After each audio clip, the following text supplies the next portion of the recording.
Unraveling the pattern.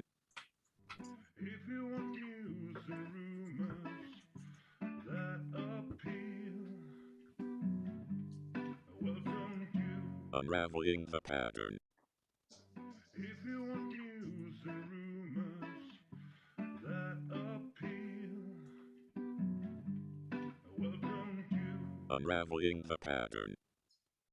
If you want news Watch out. 12 is a bad number. Unraveling the pattern. 12 is how many it takes to turn us to the shadow. 13. Oh, yes, 13. Unraveling the pattern.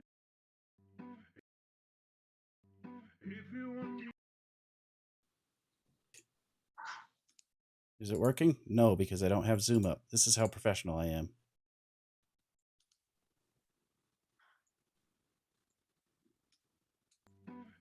Good. Well, they can hear us. I don't know if they can see us.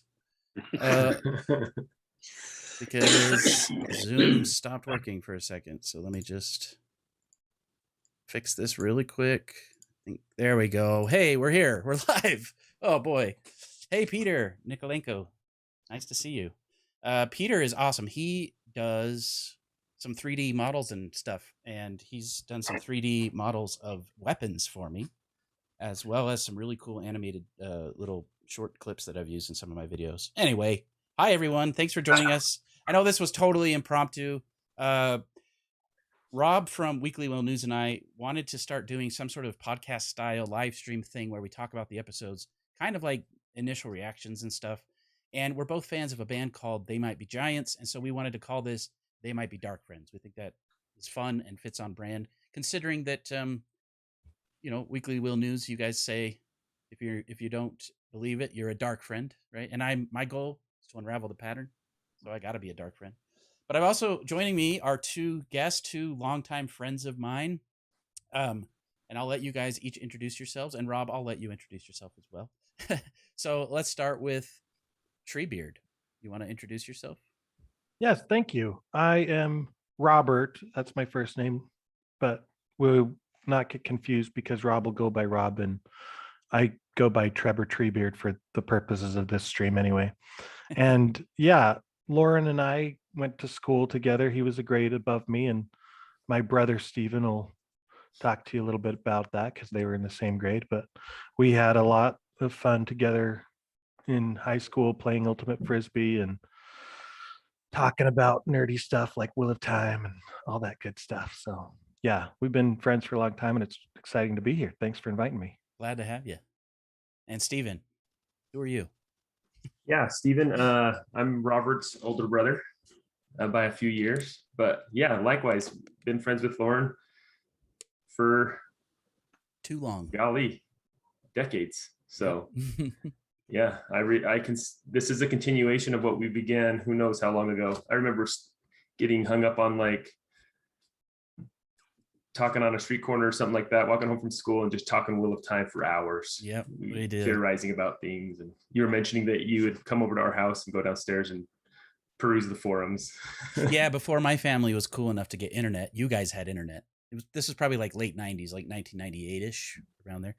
Where you're like, Mom, hang up the phone. I'm on the internet. Yeah, exactly. But I remember I'd come to your house and come down to your basement and we would get on the like Dragon Mount forums. And at the time I was really into the Legend Entertainment forums, which that was the company. Yeah, that was the company that made the video game, the Wheel of Time video game. And I found the forums there and I was a member there. Good times. We would spend a lot of time discussing stuff there and talking about theories. And Rob, a lot of people probably know who you are, but why don't you introduce yourself as well? I am Rob Christensen. I am a longtime Wheel of Time fan artist. I started reading the books back in, I want to say, whenever Lord of Chaos came out. I think it was 95, 96. And I had a buddy who, I'd go over to his house, we'd play video games on his on his Amiga. I had a core group of fans where we all had Amigas and we would play games together and stuff like that because nobody else had those. And but his room had decorated like all sorts of Lord of the Rings art, like they had calendars and had books and all that kind of stuff. That was huge. And I had been reading The Wheel of Time, and I was like, well, first with Dragonlance. At first I got started with Dragonlance, and I was like, I love to see all the fan art, or the professional art, whatever, because I had career plans to become an illustrator. And so I loved, fantasy illustration and stuff. And all through high school, I was drawing dragons and all sorts of stuff all the time.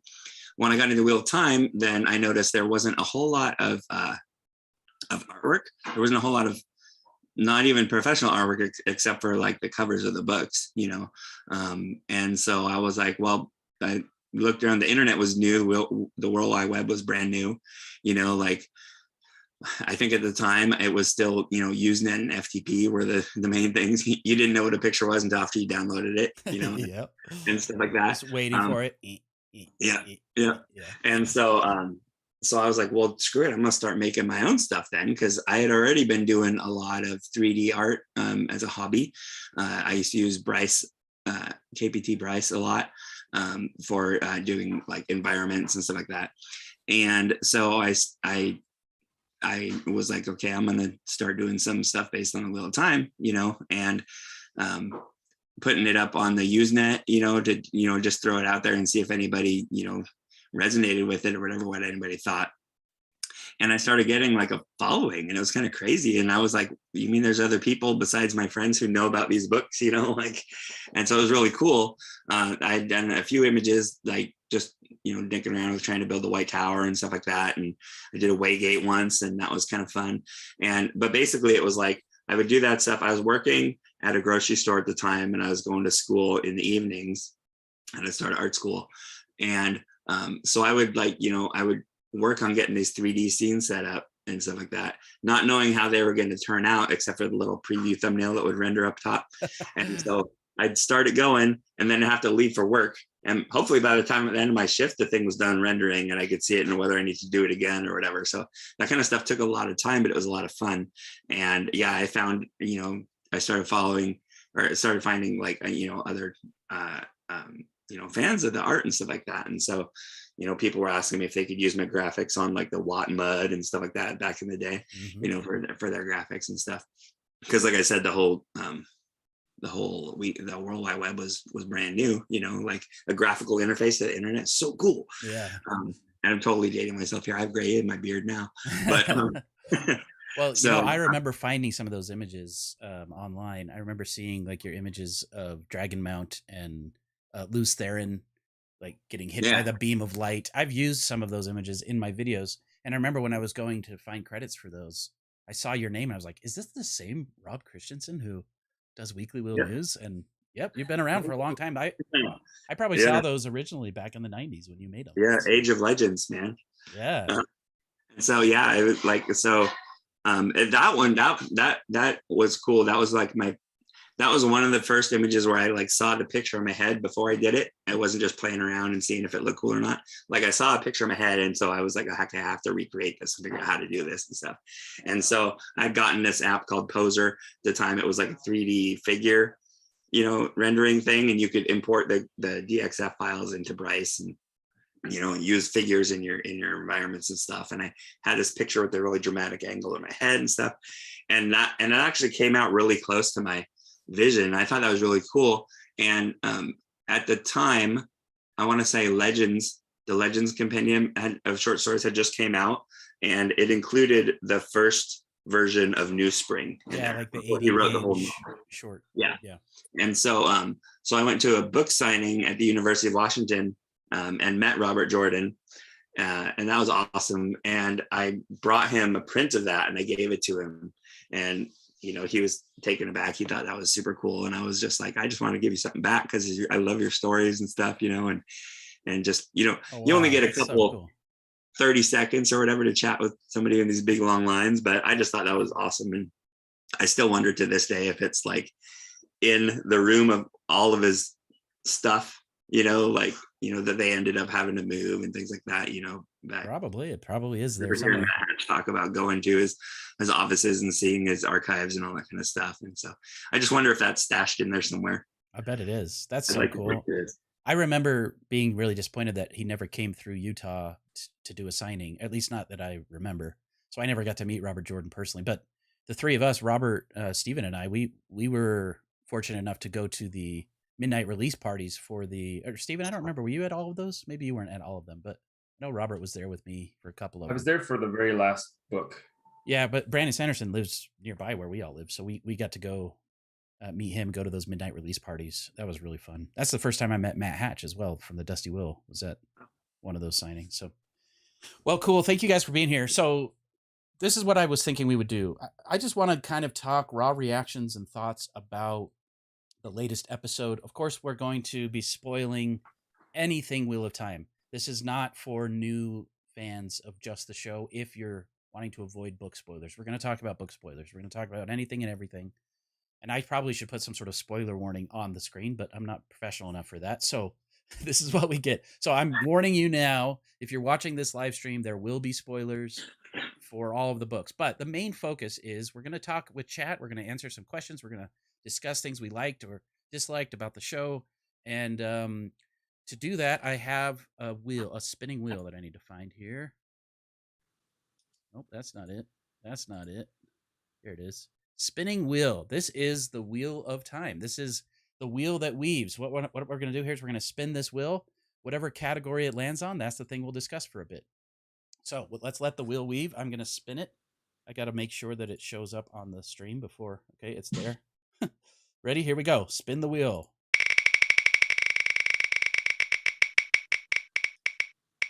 Themes. Okay, so any themes or structure of the episode or anything like that stood out to you guys? Jump back to here. So just real quickly before we do that, I didn't see the wheel pop up on my stream. Oh. Did everyone else see it? No, you guys won't That's see there. it. Oh, okay. It's delayed. There's a delay. Yeah. I got it. So okay. I'll just announce out loud whatever it is so that you guys are aware. Yeah, so themes. That's why I'm a noob for this type of thing. That's totally fine. That's totally fine. Robert, why don't you start? Anything that stood out to you about and also maybe tell us how many times have you seen the episode? You know, like I'm gonna guess no one's as deep into this as I am, and that's totally okay. So, you know, like what have you seen? What bonus content have you or haven't you seen? And then what are some things that stood out to you as far as the themes? So I have only seen the episode once. I watched last night with my wife, and we have loved the show so far. I haven't done as much of a deep dive as other people have, I'm sure, and to try and figure out what the themes are, but I have really enjoyed watching just the interaction between the characters and the emotional payoffs that come when characters get into certain situations. The one thing I did notice in episode 5 before I did any research on it was, and you and I talked about this, Lauren, in terms of the imbalance in the world between the genders. So you've got women who are in control of a lot of things in this world, and men who are seemingly doing fine in terms of like, there doesn't seem to be a lot of anger or oppression from the men toward the women, at least in the episodes that have been shown so far. But Leandrin in this episode says something interesting where she talks about how there's still a lot of the world that is controlled by men, and they're not very nice to little girls, is I think Little the phrase girls she who have uses. like a spark of power or something. Yeah. Yeah, and so it kind of indicates why at least the Red Aja has kind of an animosity toward men in general. But I thought that was really interesting because so far in the series, we haven't really seen a lot of men in power. Now we saw Logain, who obviously wielded a lot of power and caused a lot of destruction. But well, there was a king. There was a male king that he also recruited to his side. That's true. Yeah, that's true. We have seen that one male king. And obviously we haven't seen Queen Morghese yet, and the other powerful women that we know are coming in the future from the books. But I thought that was just an interesting comment by Leandrin that, you know, she feels like the world is still too much in favor of men, whereas so far in the books we seem to see a world that is very heavily controlled by women mostly. Right. Well, so and I would even suggest that they've gone a little farther than the original books. Like, for example, we're not really entirely clear if Bran Alvear, Egwene's father, is the innkeeper in the Wine Spring Inn and the Two Rivers. It feels a little bit more like her mother, Maren Alvear, was the innkeeper. I think that was intentional. Also, Isla from the Tinkers, she seems like she's the seeker instead of her husband Rayan in the books. So it does feel like they're intentionally trying to show that imbalance, as you spoke about, to some degree, and that we haven't seen too many men in power, which is interesting. You know, my father-in-law, who knows nothing about the books, I've been talking about it, and he watched the first episode or two over Thanksgiving, and he straight up told me, like, he was like, "Oh, I don't like this show. It's too much about hating men." And I was like, "That's not really the point. Like, you're maybe not getting it." But, you know, the very first introduction we have to that whole thing is Leandrin telling a man, "Ooh, when you touch the power, you make it filthy. You're the problem." And so it gives us this biased view from Leandrin's point of view. And so for new fans of the show, I even heard someone speculate that, oh, so the male half of the one power isn't even accessible. It's totally blocked off. And so the reason men go mad is because they're somehow tapping into the female half, which is affecting them. That was someone's interpretation of that, because they didn't understand. And I don't know that that's even to this point been that well explained in the show. So yeah, we'll see where they go with it. My personal opinion is that the whole theme of the books is to rebalance, to regain balance, right? That's the point. So it'll be interesting to kind of see if we do kind of see that as the show progresses. Let's re-roll the wheel. We'll come back to themes. There's plenty of other themes we can talk about. Well, while you're re-rolling that, the thing about Leandrin, I thought that too, is I heard her little spiel on, it's her skewed perspective. Like, that's her, we know her story arc, we know where she's going, right, and that's her justification for her decisions in her life, right? She even hints that, like, she's kind of hopeful that, not that Nynaeve will join the Red Aja, but that she'll join a different Aja entirely. You know, she's like, well, she wants things to be her way. She wants the world to go according to her rules, right? Right. And so it's not necessarily that the world is skewed towards men necessarily. We don't know that yet, but that's Leandrin's justification for her actions and her choices, I think. Now, I have a zany theory that I'm going to be talking about at some point in a video, and I hinted at it on Twitter yesterday, and a lot of people were like, "Tell me more." And I was like, "Well, no, I got to save it for a video. I got to get the views." But I'll give a little hint. I don't think it's actually that true, but it dawned on me, and I started looking into it a little deeper, and I was like, maybe. I'm not entirely sure that every time we see Leandrin on screen, we're seeing Leandrin, and I'll leave it at that. All right. So yeah, I saw your tweet before, so I was like, yeah, let's spin this wheel again. And by the way, chat, if you want to ask questions or like participate in the conversation, I'll try to pay attention to chat, but if you @ Unraveling the Pattern, it'll pop up for me and make it much easier for me to see it. I did see, actually, let's just address this really quick. I did see some questions from somebody somewhere. There seems to be some history between Leandrin and Moraine. Thoughts? Okay, so let's keep that in the back of our minds. Let's talk about that in a bit. And then I think someone else asked. Maybe that was it. Oh, someone said theme equals warder bond. So we'll remember that too. Let's spin the wheel and see what we get. Miscellaneous. Okay, so this is a chance for us to just talk about whatever we want. So, Rob, let's go to you. I thought we're doing that anyway. We are. Yeah, it's pretty miscellaneous anyway. What's just like a random thing that stood out to you that you want to discuss? Let's see.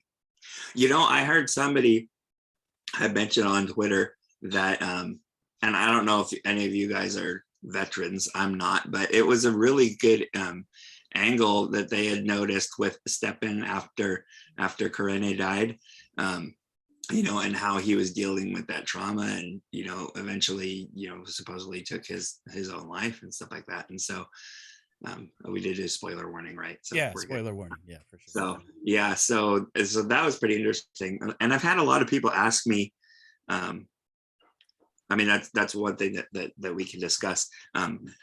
It just says as an aside, I've had a lot of people ask me, you know, what do you think of the show? Because they've read the books too, and they're like, it seems totally different. And like, for me, I've thought that it's really been kind of thought provoking, because, you know, it gives us a chance to kind of theorize again, like we did, you know, before, because we are pretty sure we know where the story's going. We're pretty sure we know how it's going to end, you know, assuming that it's, you know, still the same. And we're pretty sure who the Dragon Reborn is going to be. But how we get there is totally different. And so it's like, I feel like you're putting your destination into one of your GPS apps, and then you put it into another one and you get two different routes to go there. And I feel like this is kind of like the same thing, you know? So when people say it's like a new turning of the wheel, it's kind of interesting, because as I'm sitting there and I'm watching the episode and I'm like, and I kind of felt this one way with the first one, I'm like, you know what? It's like the same story, but pretty much the entire episode is all new stuff, you know? Right. All and roads it just lead to the kind of last blows battle. my mind. Yeah, that's not how roads work. That's not how roads work. but I love it because it's just it's new, and if somebody likes it, maybe that's another good angle for them to want to read the books, because the story, I can't even speak. The story, while being totally different, is also the same. It's totally the same. Yeah, and I mentioned this in my first video breakdown about the first 3 episodes. My feeling is, just like Robert Jordan said, each turning of the wheel, if you look at each repeated age from a distance, they look identical. But when you get zoomed in close, some of the threads are a little different. Things weave slightly differently. The pattern does change in a subtle way. That's how I feel about this. Like, all this stuff with Logain did happen. It just happened off screen. You know, the Wine Spring Inn attack, it did happen. It just happened off screen. Like, there's a lot of things like that that I feel they're just choosing to show us everything from different angles. They're obviously catering this to an audience where they have to, you know, they have to be a little cautious about how they present things. They want to make the Dragon Reborn's identity secret. You can't do that if you're in a certain individual's head the entire time. You know, the wolves and how they speak to Perrin, all that stuff has to be done in a visually impactful and interesting way. Somebody in the comments, Ulver's Ears, which great name, they said, could female focus be a plan to draw in women viewers? Well, certainly. I mean, the Wheel of Time does have a great female following already. And the idea to bring in like the Aes Sedai and the Tower and all that early on, I think that's just a smart idea overall, but it does probably help with female viewers. So yeah, good idea, good thoughts. Other one thing to add on to that, Lauren, because you had mentioned to me the other day, just in a phone call, I think, that and this is skipping all the way to the last book where you mentioned that. Okay, spoilers. Well, obviously, but you talked about how all 5 of these people, Egwene and Nynaeve, Rand, Mat, and Perrin, are all part of the same pattern. They're all Taveren, and so regardless all of the necessary for the ending. Necessary. Okay, so regardless of the fact that Rand al'Thor is the Dragon Reborn, you have this whole group of people that is necessary, and their roles are all important. And I was listening to a podcast. It's called What's Good Games, which is actually a gaming podcast run by a group of women. It's pretty cool.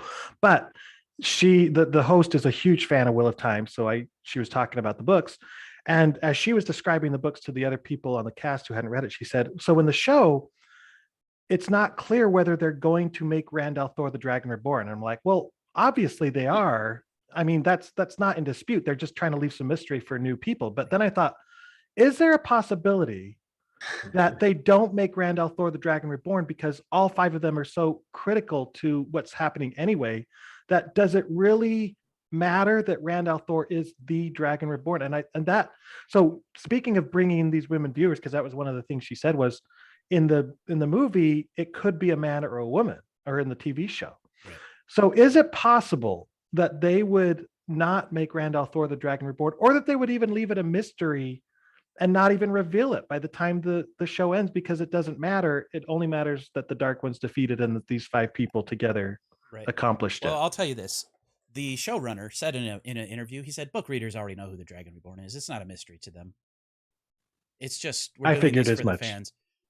However, I do think that's the angle they're going. When they very first announced the cast, they used that quote to say, like, it was about all of them. That was the quote that they kind of started this off with. It wasn't about one person here or one person there. It was about all of them.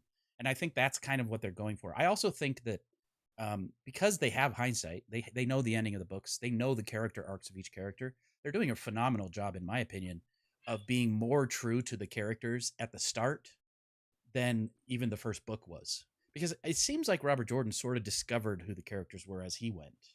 But now we know that. We have that arc built out. Things like that, the way that Egwene was defiant while wearing white and tied up against Eamon Valda, that was such a powerful thing, especially knowing where her character ends up and how even in Novice White she is defiant. And that, like, there's some really great visual kind of callbacks to those types of things that we now know are going to eventually happen. And so for show viewers who don't read the books, they're not going to recognize that. But when the time comes, they'll be like, oh man, right from the start, we had foreshadowing of this, you know? Awesome. Rob, you're currently muted. Sorry. That's what I love how they're doing that.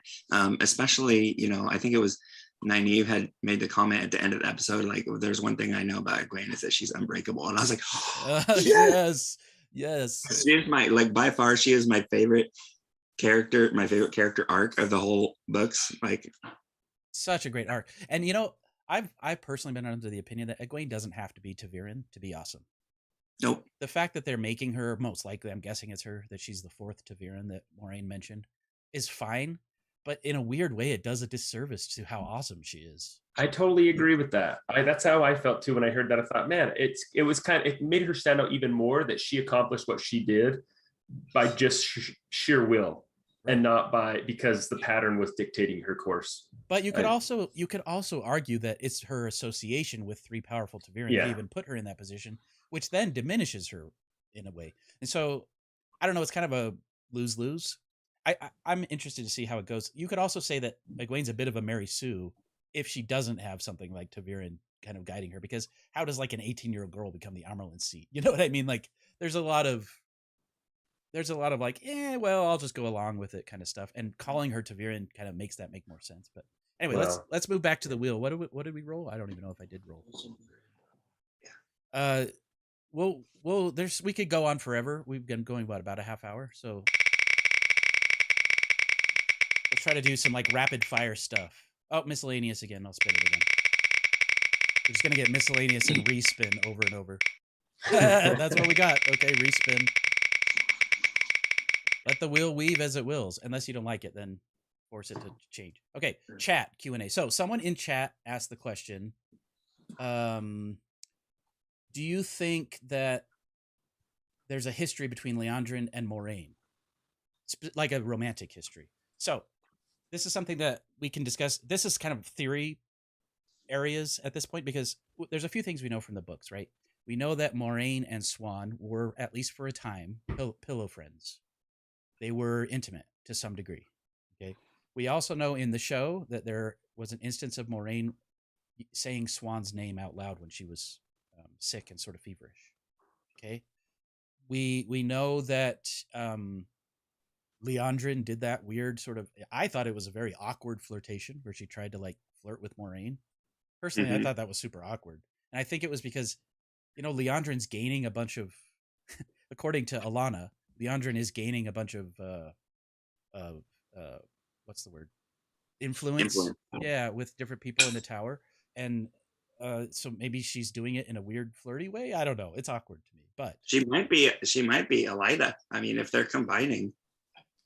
it does feel like they're trying to kind of make her an Elida, but I still really hope we get Elida because they're. Yeah, me too. And also, speaking of spoilers, once again, in that very opening scene with Leandrin, when you see her ring, it's red and then it goes to black. I don't know if you caught that. It like it goes dark red to almost like a black. Yeah, really I thought that was just, you know, because it's kind of in shadow. And it's kind of red. It's kind of dark red already. But I like to think that was a little subtle thing. Like, no, she's kind of between black and red, you know? Yeah. But anyway, so do you think that Leandrin and Moraine had an actual relationship at any point? I'm leaning towards no, as far as like a romantic relationship, but I do think there was something there. Like if you look at the bios in the X-ray content, that for Leandrin, it does say that she and Moraine had a past, but it doesn't go into detail, you know. And so there is something there. I'm going to say that it's probably not the same relationship that Moraine had with Swan, because I mean, I'm pretty sure that there's been, like, I don't know if it's an official photo or a leaked photo of, you know, Moraine and Swan. So it's probably from the next episode. But it's like, it looks like Moraine's in her shift or something. Yeah, like they were in a bedroom together. Yep. Yeah. So maybe there's something there. And so that's why I would say like probably not the same thing with Leandrin, but maybe they were rivals, kind of the way that Moraine was with Elida back in Newspring, or Elida's always, out to get them and stuff like that. Or maybe it was just a past friendship, close friendship or something. I don't think it was romantic though. Yeah, I think you're right. And obviously Moraine has been so good about keeping her secret. Because Alana, this is another detail that I really liked, is when we cut to that scene of Alana in Moraine's bedroom. Alana is more comfortable in Moraine's bedroom than Moraine is. She's got her shoes off and she's lounging on the bed and eating a persimmon, like on Moraine's bed. And Moraine still is like fully clothed. She's got like her coat and her boots on, and she lays in her bed for a second with her boots on. Yeah. And Alana says something like, "You've got some powerful enemies," and Swan is out for blood. And Moraine's probably thinking in the back of her head, "Yeah, we sure tricked everyone to think that we don't like each other. Like there was some falling out years ago." Yeah. Like clearly Swan and Moraine have been keeping up this little ruse that they are not getting along, and it's working. I really liked some of those details. So it made me forget in the moment. I was like, wait, Swan and Moraine are like good friends, right? Because my wife and I were discussing this because we've both read the books, but we haven't like read them recently. Mm-hmm. And we're like, yeah, they're good friends, but I think they pretend like they're not good friends, right. Or they and so I'm glad that we remembered that correctly. And remember, the only person who remembers their relationship as novices was Varen. Elida. Well, and Elida too, but Varen in particular, she like butts her way in and joins them when they talk to Rand for the first time about being the dragon. This is one thing I hope that they explore more in the show, because in the books, like I never really got what the grounds were for the stilling of Swan, right? And her removal as Emerald. Big spoilers, sorry. But because it always just kind of like, so they had a joint cause. That's the whole point of the Blue Aja, like how could that be a charge that you could level against somebody, And they kind of like hinted, okay, so maybe they didn't gentle the dragon when they found out who he was. But still, it's like, if you think about it, and I think Alana had mentioned the same thing, like if it's him and he's gentle, did we just doom ourselves or something along those lines, when she's talking about Logain? Right. And so that thinking is there, but it's a very logical conclusion. And so I don't think that I've never really understood in the books, like, how strong of a case did she have where there wasn't a whole lot of opposition. And I know it was like by the barest requirement of the law, that the amount of sitters that she got. And so it was very much a faction thing, like right. Same kind of thing you see in our government these days. But as far as like, if it was a stillable charge, I've never understood the gravity of that, in the books. I didn't get it. So hopefully they'll go into more depth with that. I agree. I think they are already setting that up to be better, to have a better payoff for sure. I'm very excited about it. There was a line from the previous episode when Steppen and Lan are practicing together with their weapons. Mm-hmm. And Lan says something like, "And what about the armorless seat?" And Steppen says, "Still seated." And I love that. I love that one line because A, he's saying, yes, she's still in power. But B, it also implies that she's not doing anything. She's just sitting. You know what I mean? Like it implies that there's already like tension. There's always these political tensions between Aes Sedai. This idea that people look at the armorless seat and go, "Oh, yep, she's still in power, but she's sitting around," or "She's not doing much. We're out here doing the real work." Like it could be taken in a lot of different ways, and I like that in such a subtle line that they can set up that kind of political intrigue. Someone said something that I wanted to point out in the comments, and also thank you, New Creations by Jen, for the awesome donation. We're gonna have to do a giveaway now, right? Because we just got some money, so we're gonna have to do a giveaway. So I'll set that up in a second. But somebody said something that I didn't want to skip over. Now I gotta find it. It was okay.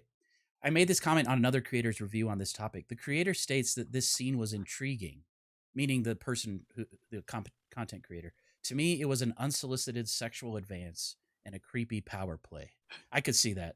And the way Moraine responded to it, I kind of agree. Like Moraine was kind of like, "What are you doing?" And And that does seem like something Leandrin would do. I was in that moment. I've watched this a couple times. I've been analyzing it. In that scene when you have Leandrin doing that weird thing where she kind of like touches Moraine and like brushes her hair back and touches her cheek. Leandrin, I realized, was very short in comparison to Moraine. And I thought if this were the books, Moraine would be the short one, and it would feel even more uncomfortable in this moment. Like she's looming over her and then doing this.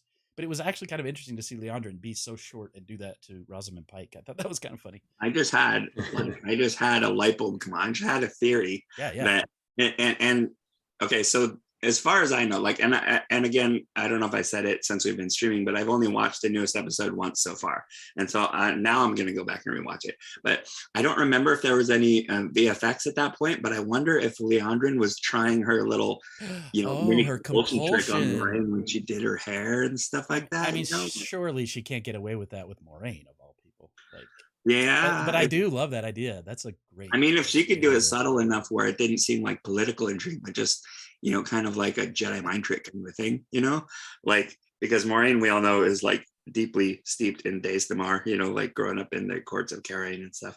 And so she would probably catch something like that. But if it was like super subtle, yeah. And I guess the show hasn't really gone into the fact that, like, if a woman is channeling nearby, then other channelers can feel it. So maybe they're leaving that aspect out. I don't know. But I got to call out this comment from Daniel Green. Thank you, Daniel, for being here. Awesome to see you. He said, the episode's called Blood Call Blood. He said, at no point did I see Blood pick up the phone and call other Blood. My expectations were crushed. 0 out of 10. Outrageous. I agree. We didn't even see any Blood calling Blood. No Crips, nothing. Like, can we talk? Can you talk about because that's an actual book chapter from one of the books, which is totally different from this episode. But can we talk about what that means in the context of this episode? I'd love to versus what it means in the books. I'm writing my script right now about this episode, and I will talk about that in great depth. Yeah. But here's what I'll say. Here's what I'll say. This episode, one of the things that I really love about this episode is that it has some real symmetry to it. Like the Wheel of Time, it kind of starts where it ends. And so you start with a funeral, you end with a funeral. Blood calls blood. I feel like the term blood calls blood is kind of a reference to that symmetry. That's my personal opinion. And I'll talk about that more in my video, but there's a lot of different little callbacks to stuff that happens at the beginning and at the end. And this is something that I wanted to bring up when we talked about themes, but I'll bring it up now. If you haven't watched some of the behind the scenes content, you absolutely have to. There was this the main like featurette that they do where Rafe talks a little bit about the writing and some of that stuff. He brought out a detail that I really appreciated that made the whole funeral thing make a lot more sense, and I appreciated it a lot more. And the idea was this: they start with a woman's funeral. They have Alana singing at a really high pitch, and he mentioned that it was a type of singing that comes from a culture where it's essentially the highest, loudest noise that a woman can make, and a man cannot make that sound. And then in the last scene, you have the warder funeral, and you have this guy doing that like really deep throat singing where he's singing like 2 notes at once. And that's a sound that a woman can't make. And that sort of balance and symmetry is really beautiful. And to me, that made that whole scene with Lan make more sense. It made the whole thing more beautiful to me. When I first watched the episode, I was actually a little bit disappointed that there was so much funeral and warder Aes Sedai stuff. But also, I don't know if anyone else had this problem, but the night that the show was released, Amazon had some major connectivity issues. So I actually watched the first 30 minutes of that episode, and then I had to go do a family thing. When I came back to watch the last 15 minutes, I could not connect. I couldn't finish the episode until Friday morning. And so I watched the last 15 minutes way later, and it didn't have much of an impact on me. I was just kind of like, that's fine, whatever. Dude, we had a lot of lags, and I just thought somebody else was streaming something in the house. Like it's possible. Yeah, I think Amazon itself was having connectivity issues. I saw people complaining about it on Twitter. But anyway, so then I went back and rewatched the whole episode after watching the bonus content, and that end funeral scene with Lan pounding his chest, and the way that he shared his emotion with Moraine, and the way that he was assigned to be the mourner for the group, it impacted me in a way. Like, this is the first time the show's made me tear up. I really thought Daniel Henney did a fantastic job with that emotion, and that whole scene really got to me that second time, kind of understanding what they were going for, having watched the bonus content. And speaking of that, I know I keep rambling here, but the whole like assigning a mourner, they talk about that as well. They say that in many cultures, when there's a group that's been affected by the death of someone, they'll assign an individual to be the mourner for that group. And that's what they decided to do here. And so Lan is assigned to be the mourner. And a lot of people are like, that's out of character for Lan. He's not this emotional, blah, blah, blah. And to me, that's what made it so great is he was assigned, he was obligated. He had a duty to be the mourner for the group. Lan is nothing if not dutiful, right? And he did his duty in that moment, despite the fact that it was difficult for him, despite the fact that he isn't typically a very emotional person. Yeah. He let it rage. And I also like the way they all pounded their chest. It felt a little bit like a haka, if you've ever seen a haka from like Polynesian culture, where they all are kind of in sync and they're just all showing this emotion together. To me, that was just beautifully done. And then when the way they cut to Nynaeve, who's overcome with emotion because she sees Lan. One of the reasons I think Nynaeve connects with Lan so well is because she also deals with all this inner emotion, but tries to keep it hidden on the outside. Yeah. And she likes that about Lan. And yet we've seen her again and again see Lan have these emotional moments that typically he hides from people. She sees him praying. He tells her about her family and what the old tongue phrase means. She has these connections with him. There's a reason Nynaeve's falling for Lan big time. And Lan is falling for Nynaeve. You know, so I personally just really liked how that was shown. I like how Nynaeve gets to see Lan in his tender, emotional moments, which who's not going to fall for him after that? You know what I mean? You fell for him too. I fell for him. Daniel Henney is killing it. I think he's just phenomenal. You know, Lauren, I didn't catch any of that symmetry stuff that you were mentioning. I didn't watch the bonus content either for that, like the making of or whatever. But that moment did get to me. Just it heightened like what Lan and Moiraine have been trying to do, like the danger that they're in, what the cost is if they fail, or what the cost could be even if they partially succeed. Right? For me, that really heightened that relationship between them, where they're like they have something that goes beyond even just their relationship. But it still got to me. I wasn't like turned off by Lan yelling or something like that just because that was out of his book character. But well, and you could argue that is the show doing a good job with its writing if I didn't notice any of that stuff? It didn't affect me until I heard their explanation for it. You know what I mean? Like, shouldn't that stuff be evocative enough in the first watch that it hits me the right way like they intended without them having to explain, oh, well, we were going for this symmetry balance thing. But you know what I mean? So there's an argument to be made there that maybe they didn't quite accomplish their goal. But for me, it's so rewatchable. That's what I like about it. Yeah, and I think like there are subtle ways where you do pick up on that stuff. Like, yeah, I know that Lan's supposed to be really guarded. You know, if you're coming at the series and you've only watched the TV show, you've never read the books, you're not going to know that about him, but you're going to kind of observe it. And like, you know, Matt made the comment when they're in Shadow Logoth that, you know, well, that's the most words I've heard you string together, like since I met you, you know, so you know that he's not very communicative, you know, he's a very private and guarded person just from experience, but you're not going to know that aspect, you know, where he like, you know, hides all of his emotion. And so I think that Daniel Henney's been showing that pretty well, but I do think they're kind of like softening up, giving him a little bit more of a human side, you know, where he's not totally stone-faced all the time. And I think that, you know, through showing his friendship with Steppen, you know, both when in the previous episode when they're doing their kata, you know, they're practicing their moves and stuff, and then also, you know, his, you know, the talk when they're laying on the wolf pelts, when they're laying on the hopper. No, just kidding. When they're shout out to Dave Bornhall right there. That's great. When they're having that heart to heart, you know, that night before, and you know, then you really see that friendship has lasted a long time and that they're pretty close. And so not only would Lan have been like the assigned mourner, but he has that very close brotherly connection with this guy, you know, like that he is going to be feeling that emotion personally too, because he was his really good friend. And he was the one that found him. Like, you know, as soon as he realized that he was given the tea that Nynaeve gave him to knock him out, you know, like he goes running down the hall. Like there's so much emotion just in watching him run like that, you know, just like, holy crap, what's going to happen? And then he finds him. And so he's got all this stuff inside. And yeah, he might, I'm thinking that in the future episodes, he's going to be a lot more guarded, and we're not going to see that open private side of him.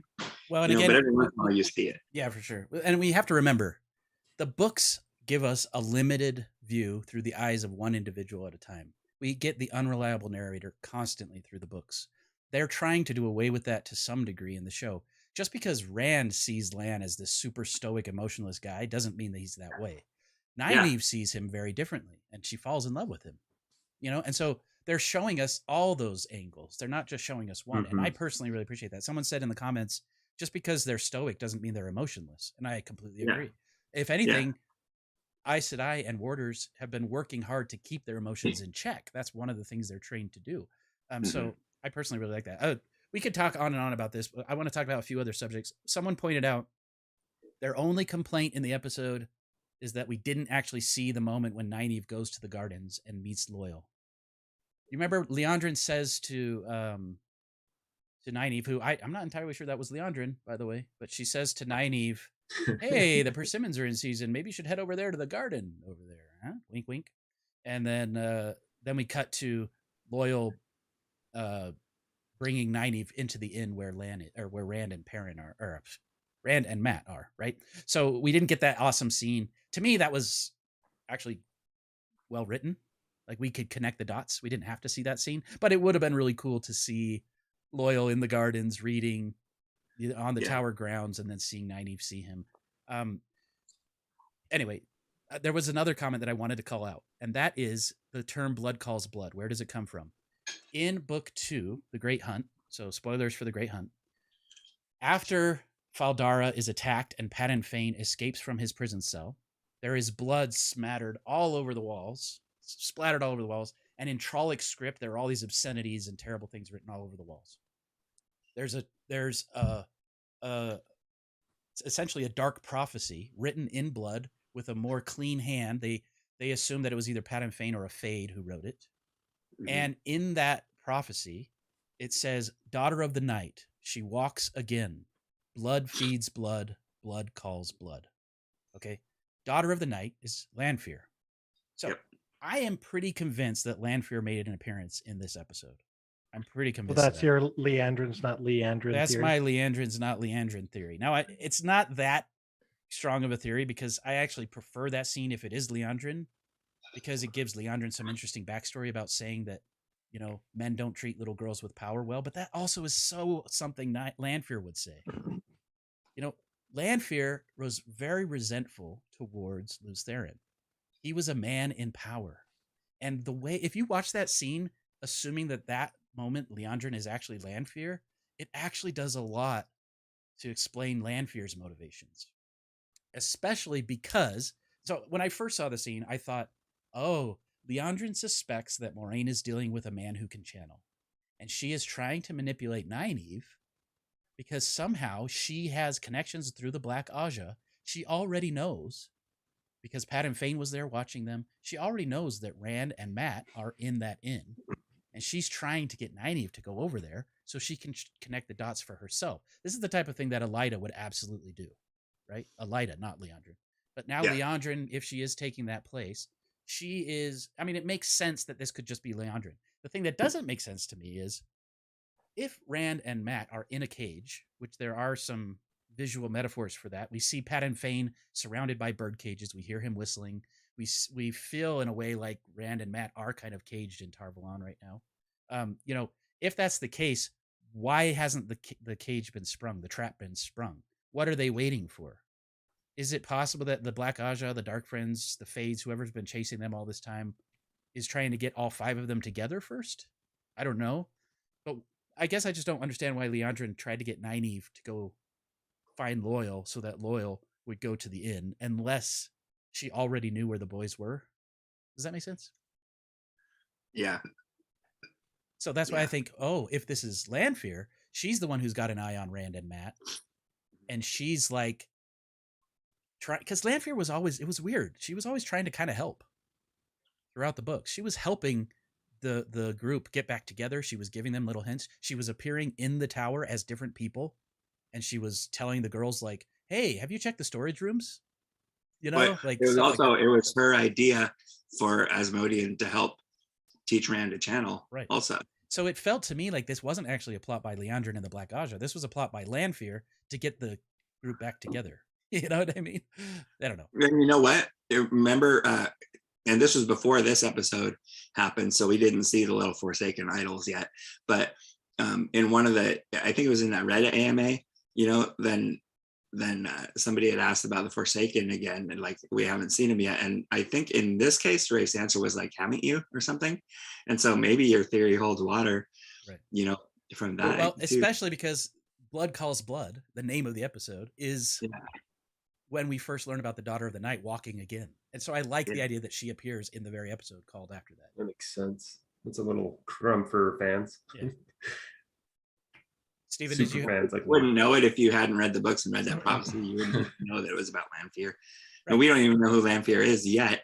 We saw the idols, and I'm pretty sure that we know which one was Grandal, but the only one that was named was Ishamael, you know, and that's the second time we've heard his name. Also, did you notice Ishamael was called the father of lies, which I found very interesting, because that's not how the books do it. The books call the Dark One the father of lies, or they call Beelzebub the father of lies, but it's not really clear who that is. It's kind of, I almost feel like they're trying to put a little more breadcrumbs in there for people than what the books did at first.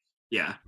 I do think like they are still going to keep to the whole, like, you know, I killed the Dark One. It's like, no, you didn't. You just killed one of his minions, you know, like you just killed one of the Forsaken, you know, kind of a thing.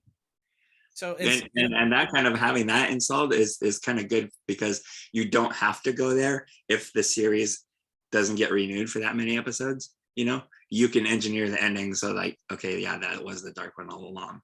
Yeah, but well, and that's how the books were kind of made, I think. Yeah. So someone pointed out in the comments that it was just Leandrin trying to befriend or recruit Nynaeve, which is absolutely likely. That's definitely possible. But still, it implies that she knows that those boys are at that inn and that they're connected to Loyal, who's in the gardens. Now, another thing she mentions, she says something about the persimmons being in season. The next time we see a persimmon is Alana in Moraine's room, acting super casual, trying to kind of get information from Moraine. Could that also be Landfear? I don't know. You just don't know. The persimmon connection, man. I was trying to figure out, like, what's the symbolism of a persimmon? I tried to find, like, cultural relevance of a persimmon. I was really trying to get deep. I don't think there's anything interesting about persimmons. Yeah. Except they're Chinese. So maybe Tarvalon is in China. I don't know. You know, at first when she said that, then I was like, I asked my wife, I was like, hey, we've had persimmons, haven't we? Because I think it's one of those obscure things. I don't know, maybe it's just Washington that, you know, they're kind of hard to come by or something. Yeah. But I mixed up what it was. I was thinking it was those little oval oranges, but I guess those are kumquats.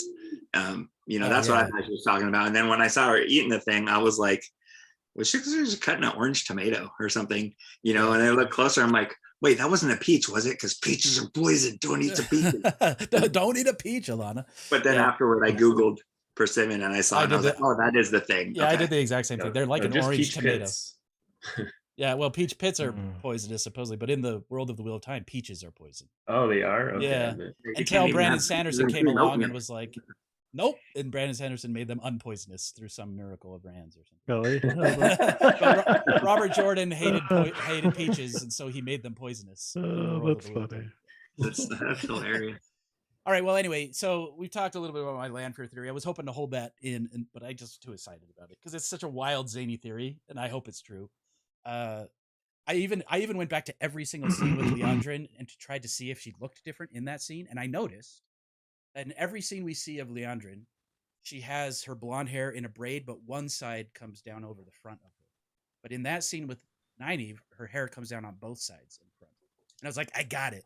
This is definitely not her. It's an imposter. And then I found a scene where no, she has the hair on both sides. And another scene when she's you've had some pretty crazy theories that have turned out not to be accurate, Lauren, but I'm pulling for you on this one. I'm hoping this one is right. Hey, here's the thing. This is what I love. We could do this again. We could theorize, Stephen. Yeah, I love the theory. However, I think Aes Sedai in and of themselves, like Alana says, like they have their own internal motivations. I mean, Moraine alludes to it like 3 times when she warns Nynaeve. You don't need Landfear there pulling the strings for them to be inquisitive or to try to get information. Like Alana's got plenty of her own motivations for things, and so does Leandrin. They don't need Landfear in there impersonating every other Aes Sedai. Right, it's true. But that's the other thing. They could easily at some point go back and be like, "Oh, you thought that was Leandrin? It wasn't." I felt personally like the scene between Leandrin and Moraine was very different than the scene between Leandrin and Nynaeve. But it makes sense. Leandrin is intimidated by Moraine to some degree. So anyway, there's even a theory that one of the people that the Landfear pretends to be is Else Grinwell, and that little girl at the farm that Matt sees. I posited in my latest video that may have been a hallucination of Matt's. I wasn't really believing it because I don't think Matt. They're trying to make the audience think that Matt might be affected by the Dark One, by the One Power, but realistically, he's not affected by that at all. So I don't think he had any sort of hallucination. I think that girl. Well, was real. Rand confirmed she was real, right? In this episode, exactly. And in this episode, Yeah, Rand true. mentions you didn't kill that little girl. It wasn't you. But what if that little girl was Landfear? Dun dun dun. Pretending to be Else Grinwell. I know, it's crazy, but I want it so bad to be right about something. Okay, so let's spin the wheel one more time. Honestly, we didn't get to spin the wheel that much, and I said I was going to do a giveaway, and I didn't set that up. Hey, we got a new subscriber. Let me see if I can set up a giveaway really quick. Sometimes it doesn't work, so give me a second to set that up. In the meantime, I'll spin the wheel, and you guys start discussing something. So. Did you highlight this comment by Jacob who donated $10? He said, thank you for reminding me. Go ahead, read it. I think that Loyal meeting Nynaeve was a missed opportunity to showcase the Taveren effect. And then there was some discussion in the chat about, has the show explained the Taveren effect, and are they going to? And that's kind of an interesting point of discussion. Oh, they better. I expect, look, they've done a really good job so far of not having too much exposition. Like, it doesn't feel super exposition heavy. And I'm thankful for that because that's kind of what my channel is for, is to actually explain what's going on. But we need to get a scene of Loyal, maybe in the Ways or something later, where he just goes on and on about Taveren until everyone is like falling asleep or something. I would love that. I think we need to see that. That was actually one of my favorite things about this episode, is every time Loyal talked, people would just interrupt him or walk over him or talk over him or ignore him. He'd continue talking off screen after the camera had panned away. Like, I love that about how they portrayed Loyal. I thought that was great. That kind of hit close to home because it happens to me a lot. Yeah, well, that's the thing. Oh, Loyal, I understand your pain. That's exactly why everyone loves him, because we're all kind of awkward nerds who talk too much and don't always understand social cues, right? It's perfect. Yeah, exactly. I love his sausage fingers too. Did you see his fingers? Oh, so good. And in the behind the scenes, they talk about that. He has like entire forearm like prosthetics that he wears. It's so cool. Wow. Yeah. So I was gonna say something about Loyal, and I should cut back to the video here for this. What did you guys think of Loyal? There was some disappointment in how he looked in some of the images, but everyone kept saying, just wait until you see his performance. You won't care how he looks. I have to agree. He knocked it out of the park for me. Like, he is Loyal. It was perfect. I think that Loyal is late for his appointment with a Tarvalon barber. That's what I think. Yeah. They need to do something about his hair. I think his hair looked ridiculous, but I loved, like, despite like my misgivings about, like, when you see the close-up of his face, there's just something, and maybe it's just the heavy amount of makeup. There's something with the texture and the way the light plays off it that just looked more fake than I would have anticipated, because I would think that they would like catch that kind of stuff, but who knows what an Ogre's complexion is like anyway, right. So. No, I have to agree. One thing about this episode to me is it felt to me like it was impacted by COVID more than any of the other episodes. A lot of the scenes took place in closed quarters, clearly on a set of some sort. The sets were beautiful. Like the Tarvalon stuff that they made was awesome, but it did feel a little more closed off. It felt like they couldn't do the persimmon garden scene because they didn't have the budget and they were trying to be more careful. Even Loyal, unfortunately, something like his height, they're not going to focus on that. He's not 8 or 10 feet tall like he is in the books. That's unfortunate, but it makes sense from a budgetary perspective moving forward. He's going to be in the show a lot. Probably better to just avoid that. I love the sausage fingers. That was a necessary thing for me, and I loved it. Yeah. His voice and his mannerisms to me were so spot on and perfect. Oh man, his voice, I think it was totally like, I don't know. I would have to like, hopefully we'll hear from Hamad about this, but like, it totally sounded like he took the Michael Kramer's voice and, tried to emulate it, or build off of it.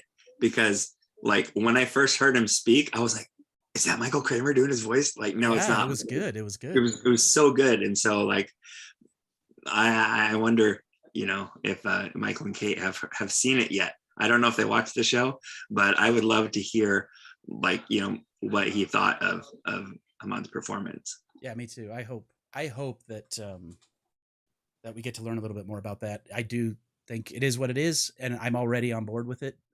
Some of the things are unfortunate that they had to do certain cutbacks, but also, Loyal was very young.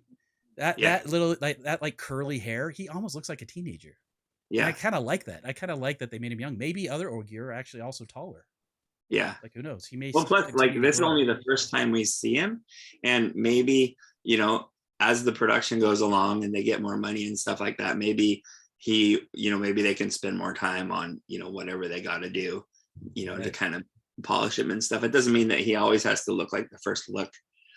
Yeah. I mean, like, here's another aspect where my geekdom. I'm a huge Star Wars geek, right? And I always hated in The Phantom Menace, despite the fact that I'm one of the few people who actually like that movie. I always hated how they did Yoda like way younger looking when it's only 20 years prior, and he just looked stupid. And so when the digital ones came out for I think on Disney Plus, because I don't think my DVDs have this, but like they replaced the crappy looking Yoda with like the real Yoda in episode 1. Right. And at first I was like watching it and I didn't really notice it, and I was like, wait a minute, isn't he supposed to look stupid? Like, Yeah, he was no longer a puppet, he was CGI. Yeah. Which, I mean, there's always something to be said for practical effects, and I agree with what the show thinks about that. But I do think that in that case, like, whoever decided to make him look younger, I mean, he's supposed to be 900 years old, and so like, why would 20 years make that much of a difference? Right. So maybe they'll do the same kind of thing with Loyal, not like drastically replace him with CG or anything, but just kind of polish up the things that maybe they weren't that happy with at first, going into season 2 or something as it continues on. Good thoughts. Hey, the raffle worked. I was able to get the raffle to work. So start typing in !raffle and you might win a prize or 3. Okay. Yeah. What are we giving away? I don't know. What are we giving away? Let's discuss that. We can give something away from my store. I know that, Rob, you do some really awesome Wheel of Time merch as well. I have some stuff. In fact, I was like recently like rearranging my studio, and I had a few things that like I've not put up for sale that I made that would be cool.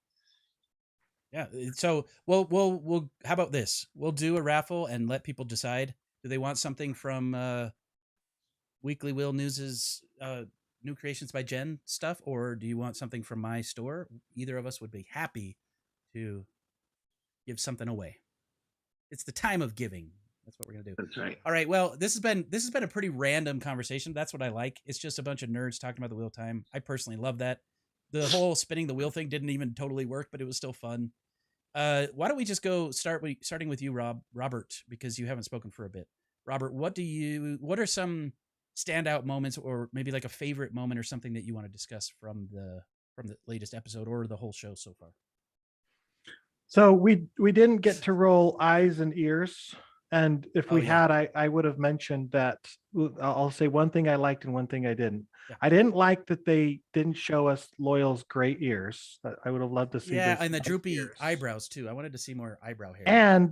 But for eyes, I love Perrin's golden eyes, because they did a really good job with that. Like, that was an effect that I really enjoyed. Nice. That wasn't what eyes and ears was supposed to be, but nice job. Oh, dang it. That's awesome.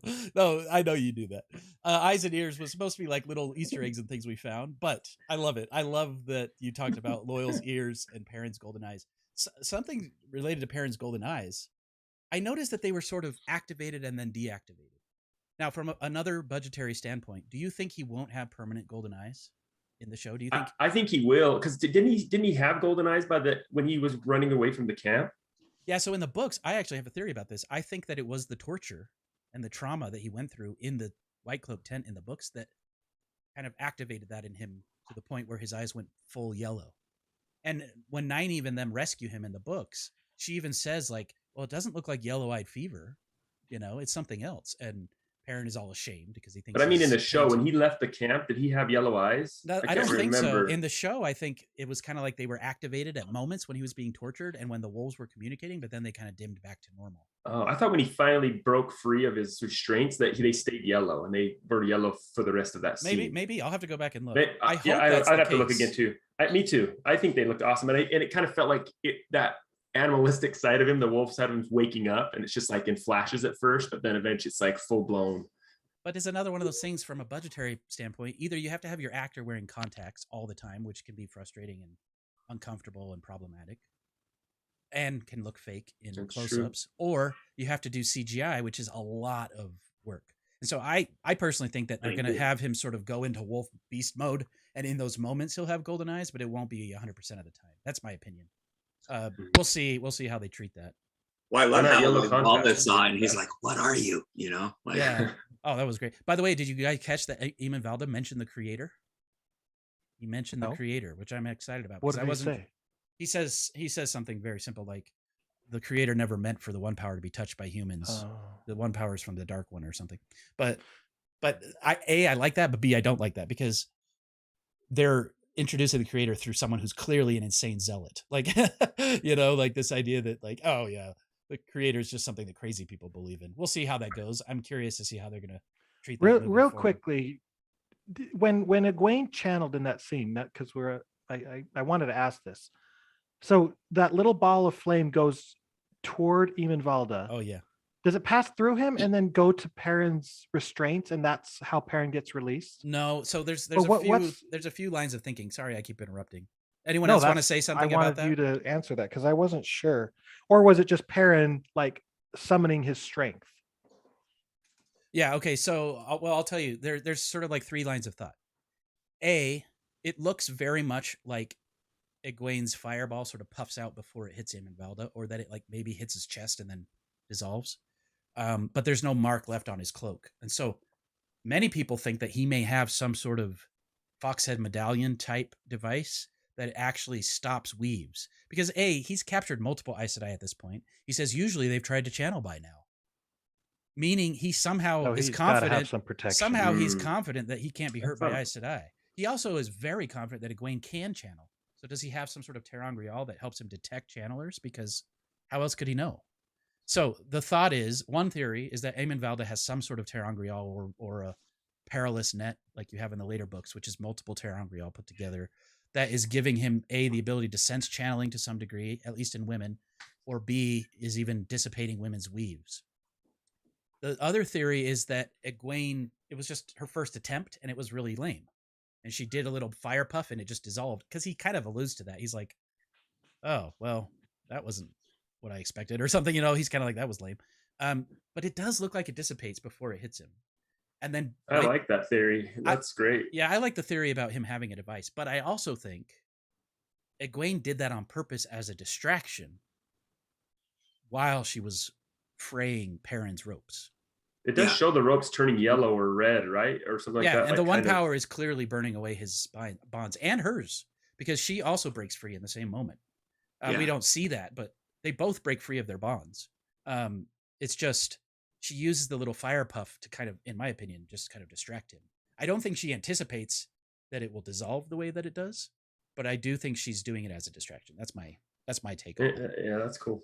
Yeah, I think it's kind of, that's the impression that I got. She did that as a distraction while she, freed the both of them.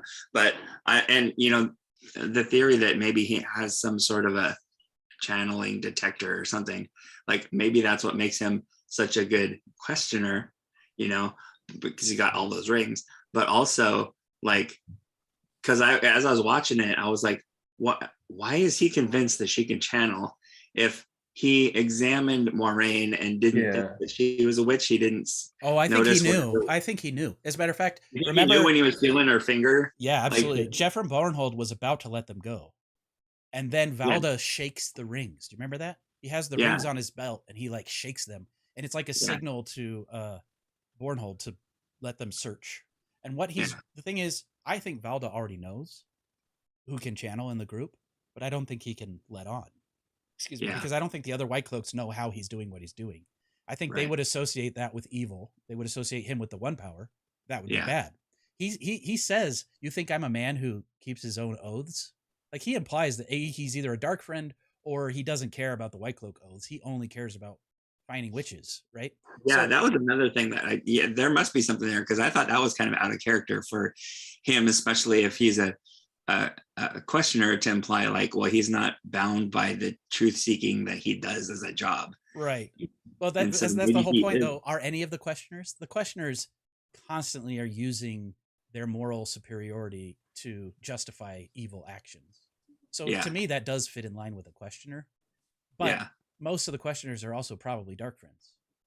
Valda was not a questioner in the books, I don't believe. I think he was just a White Cloak, right? It was Asuna, because it was him and Asanawa. Yeah, Asanawa. So there's also a theory that I subscribe to currently that Valda is replacing Caridin, Jakim Caridin, the dark friend White Cloak. Man, because they said they'll roll people. Boars. Yeah, they said they'll roll roles together if they make sense, you know. And so I think that one would make sense, especially maybe that's why they're having Valda show up so early, because he doesn't show up that early in the books. Someone just commented, "Is Valda Boars in this?" Yeah, I think he is.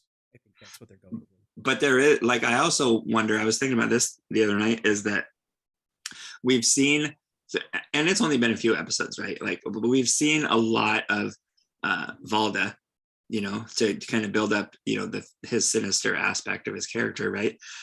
Set him up as an antagonist. But, you know, and we saw Jeffrey Bornholm briefly, and I did think it was kind of weird that he referred Maureen to go find a sister, you know, like, and so maybe that implies, I think we've talked about this before, maybe that implies that there might be that much of a rift in the White Cloaks going forward. But also, like, I would love to see some of the other Children of the Light, you know, have more influential roles, so we know it's not just like one guy. Like, we've seen the same couple actors who we think might be Dane Bornhold and Child Buyer, maybe the guys with the bad haircuts and the porno stashes, you know. Like, I want to know who those guys are. I want to hear, you know, like, them make the case against this person. Like, I was hoping for more than just Valda in that tent, you know, because like in the books, you know, that's when Buyer comes in and he's like, and he drops the rock and he alludes that if you escaped, you know, it'll make it easier to get out of here, you know, like, and that's, you know, his impetus to having such a hatred for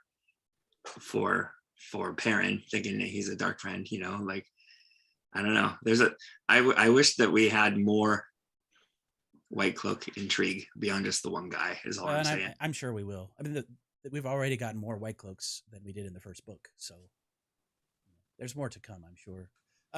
So you know what? I haven't picked a winner for the raffle. I get distracted and I forget.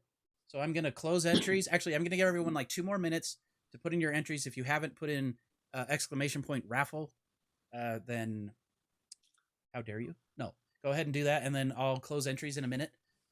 Steven, final thoughts? Anything that stood out to you? Anything you want to mention? No, but I'm loving the show. Like, so far, as an avid book reader, I'm in book 11 right now, again, on my reread, and I'm not turned off by the changes or the differences yet. Nothing's like totally been like, no, that they totally blew it. Yeah, I've loved it. I'm invested. Good. Yeah, me too. Love the show. You know what I love is people that I talk to at work about it who are watching it. They're super into it and they have no clue what's coming. I have one coworker who's just like in love with Logain. She's like, he's going to be in the show more, right? And I'm like, yeah, don't worry. He might not be in it as much for a while, but I promise he'll be back. And she also is in love with Daniel Henney as Lan, so that's funny. But yeah, it's exciting to me. Yeah, who isn't? It's really exciting to me that they're giving us new things to discuss. Yeah, we have the basic framework, but we still get to come up with theories and discuss. It's not perfect. It's limited by its budget, at least in season 1. But a lot of people feel that with the reception it's getting, the budget will only increase, and that's exciting to me. As I mentioned before, this last episode to me felt very big in moments and very small in moments. It made me feel a lot like The Witcher on Netflix. It felt a little closed in its budget. And I'm sure that COVID was a reason for that. I'm sure that budgetary reasons, they couldn't be standing out in the streets of Tarvalon the whole time. By the way, the latest behind the scenes animated feature awesome. They show It was these massive halls in the tower. The White Tower is so massive in its scope in that animated feature. I hope we get to see shots like that in the actual show, because to me, as awesome as the sets were, like in the warders' quarters, for example, it still felt like a set. You know, it felt closed off. The ceilings weren't high or something. I don't know what it was, but Yeah. you got to go watch that animated feature because they just make the tower feel so massive. And they have these like Harry Potter type stairways in there Oh, that are okay. just massive so people can get from one side of the tower to the other. It just felt so cool and massive. I love They it. still haven't invented elevators in this Turning the Wheel yet. Yeah, huh? still no elevators. Yeah. You know, speaking of my reread, it's not till book 11. It's in book 11 that Loyal finally starts growing like facial hair, and his mom hates it. Like when he marries him to what's her name? Edith, or what's his wife's name? Aerith. Yeah. That's it. Anyways, I just thought that was funny. I saw his goatee and I was like, wait, that's a little premature. But Yeah, I that may be like a makeup choice. It's probably easier to apply they have to do that to thing, yeah. But Yeah, him look less maybe it human. hides seams or something. You know, like I was going to share something. I wasn't sure if I was going to share this, but I'm going to. One of the ways that you make someone look young is by giving them curly hair. Okay, so when I was in Guatemala for 2 years, learning Spanish and integrating with the culture, I would walk around the streets as this young man, and the old people would call me, "Hey, Curly." Now, I don't have curly hair. They would say, "Hey, Curly. Hey, Curly." That was what the old people called young people. huh. I finally asked a native what that was about, and this is a little bit crass, but it's referring to pubic hair.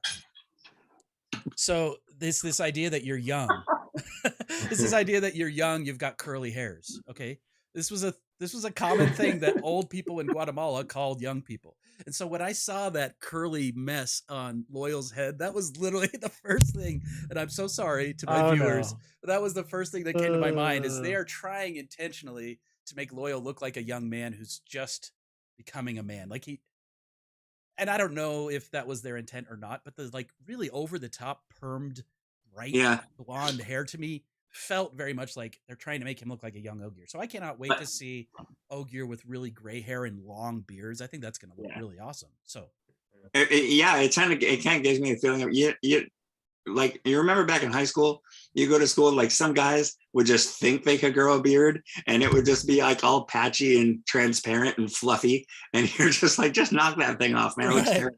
That's kind of how his like, no, I can grow a beard. Yeah, that's kind of how his eyebrows looked. It was almost like they were non-existent, you know, like anyway, despite the look of Loyal, he knocked it out of the park. I want him on the screen so much more. I want him constantly trying to give paragraphs of exposition and being interrupted. I cannot wait for that. Yeah. There's so many more things we can talk about. Let's do the raffle. Yeah, I'm going to close You're entries. making me anxious. I'm sorry. I closed entries. We now have however many people in the raffle. 39 people in the raffle. One of you will win something. Pick winner. Oliver's Ears. Hey, Oliver's Ears, the one of the people who actually like donated, just won a something. I don't know yet what you won. Reach out to me on Discord or Twitter DM. Please keep know that it takes me a while to get these orders out. I think I still owe Steven something from a stream I did like over a year ago, but I will get you something. I promise. I have a list. So please reach out to me. Congratulations, Oliver's Ears. Let's pick another winner. I'm feeling like I'm in the giving mood. Ready? Especially since we're donating from Rob's pile instead of yours, right? Well, no, I'll donate know. something. Rob will donate something. Barry Horwood. Congratulations, Barry Horwood. You won a something. I hope that is something cool. Yeah. Something cool too, according to the Streamlabs thing I set up. So, hey, congratulations. Thank you guys for joining us today. So many more things we could talk about. I hope that this was fun. I hope you guys like this format. It's still something we're kind of working out. Maybe I'll try to have a little bit more of a structured thing for the next one. I want to try to treat this like a little bit of a podcast where we do this regularly, but I can't guarantee we'll do it every week. Saturday mornings, I know, are also kind of weird for some people, but they're like one of the few times that I can do this sort of thing. So that's Well, probably it's perfect for me. Let's do it. Yeah. So Saturday mornings, we'll probably keep doing it. Thank you guys. We'll, let the dragon ride again on the wheel. What is it? The winds of time. And I will end the stream in about 20 seconds. So let's just keep talking. Everyone look at Bro v Bro on YouTube. That was Lauren's my first YouTube channel, Bro v Bro. It's these two friends of mine. It stars me and my brother doing. You'll see some of his excellent editing on there. Mario he put Maker. together those videos. Yeah. So, okay, I'll talk about this for a second. So I've been wanting to do a YouTube channel for years. I do videos for a living. It's what I love to do, but I wanted to do something cool. And we started this thing, Robert and Steven, they do this thing where they play Mario Maker. They play like custom Mario levels against each other, and they race each other. They race each other and try to beat the level first, see who can beat it. And they got this system set up where they did like Twitch streams, and they would stream themselves playing, but it was hard to see them both playing at the same time because Twitch doesn't really support that sort of thing with two people in two houses playing video games. So I started this channel called Bro v Bro, which probably now is almost impossible to find because of the algorithm. But it's a Mario Maker. I just posted it in chat. Nice. It's a brothers battling in Mario Maker thing, and I edited those videos together, and it was fun. And I think after 6 months of work, we got like 40 subscribers. So I gave up. I gave up. And then the Wheel of Time show was announced, and I was like, "Oh, I love the Wheel of Time. I should definitely do a YouTube video or a YouTube channel about the Wheel of Time." I started that whole process. I reached out to Daniel Green, and he was like, "Look, if you want to do something, do something. You know, don't bring me into it. I'm too busy." And so I did my first video and was so shocked by the response. I had 1,000 subscribers in like a week. I was like, okay, well, I'm not doing Bro v Bro anymore. And so thank you all for your support. Love you guys. Love the Wheel of Time. What did you say, Rob? Screw you guys. I'm out of here. Yeah, screw you guys. Forget your Bro v Bro. Getting real money now, not. Yeah. When the money starts coming in, I'll let you guys know. Thank you for those who did donate. We'll use all of that to just